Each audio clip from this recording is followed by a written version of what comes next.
వదిలిపోతారు వీళ్ళు. వచ్చే వరకు వీళ్ళు ఏం చేస్తున్నారు, 5వ తేదీ ఇస్తాము, 5వ తేదీ కూడా పోయింది. ఇప్పటికీ లాయర్ దగ్గర పోండా, కోర్టు పోండా అంటాం. కాదమ్మా, ఇప్పుడు పెన్షన్ ఎందుకు తీసేసినారు? తెలుగుదేశం జెండా పెట్టినారని తీసినారా?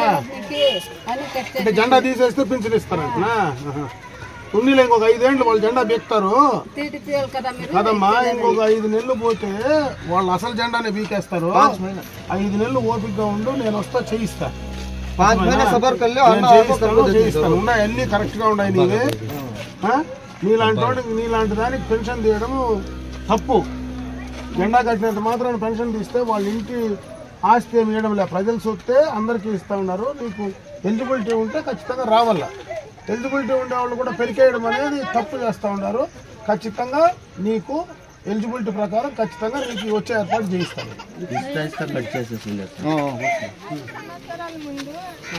ముందు కాలేజ్ ఆడపిల్లల కోసం కడతామన్నారు, అది కాలేజ్లో ఇంకా కట్టలేదు.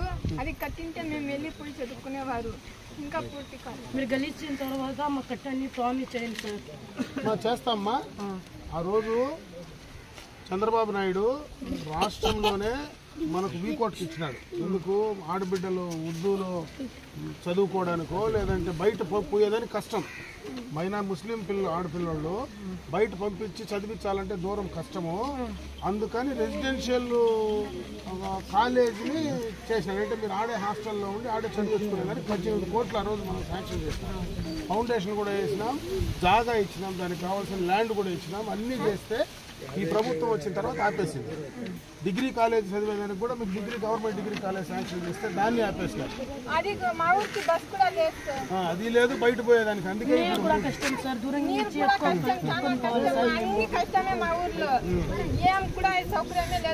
చర్చలు కూడా మార్పు ఉండే సార్. వేరే ఊరికి ఉండే నీళ్లు సక్రమంగా ఇచ్చేవాళ్ళు, కాలువలు సరిగా లేవు, లైట్లు కూడా లేవు. ఆ రోజు తెలుగుదేశం ప్రభుత్వంలో వేసిన లైట్లు తప్పించి లైట్లు కూడా పెండింగ్ ఉన్నాయి ఈ ఊర్లో. అన్నీ కూడా చేసిండే పనులు కంప్లీట్ చేయాల్సిన పనులు కూడా చేయాలి. మన ఊరికి వచ్చిండే సార్ అది. అవును, ఏడా మీ ఊర్లోనే కదా శాంక్షన్ చేసింది. మన ఊరికి వచ్చింది, మన ఊర్లో కట్టలేదు. అది ఎత్తుకొని పోయి సుద్దులు కట్టినారు సార్. అది వాడు ఉండేది 10 ఇండ్లు 15 ఇండ్లు దగ్గర 20 ఇండ్లు ఉంటే వాటికి గగనం సార్. అవును సార్. ఎక్కడి నుంచి మనం పోవాలంటే భార్య బిడ్డలకి తెచ్చుకొని పోవాలంటే మనకి సౌకర్యం యాదే లేదు. ఇంకా అది ఏమన్నా చెప్తే అది చేద్దాము అంటారు వాళ్ళు. అది చేస్తానే ఉన్నారు. ప్రభుత్వం మళ్ళా మారిపోతా ఉంది. అవన్నీ ఒక ఎత్తు అయితే ఆడబిడ్డలు అడిగిండేది పెద్ద క్వశ్చన్. ఎందుకంటే వీళ్ళకి చదివే ముఖ్యం. అటువంటిది చదువుకోని రెసిడెన్షియల్ కాలేజీ మన ఊరికి వస్తే దాన్ని చేయలేకపోతే, దాన్ని తెచ్చిండేదాన్ని కూడా చేసే పరిస్థితి లేకపోతే వీళ్ళ భవిష్యత్తును నాశనం చేసినట్టే. ఈ ప్రభుత్వం ఈ భవిష్యత్తును, ఆడబిడ్డల భవిష్యత్తును నాశనం చేసినట్టే. ఎక్కడా లేనిది ఈరోజు మనం వీకోట్లో తెచ్చుకున్నాం.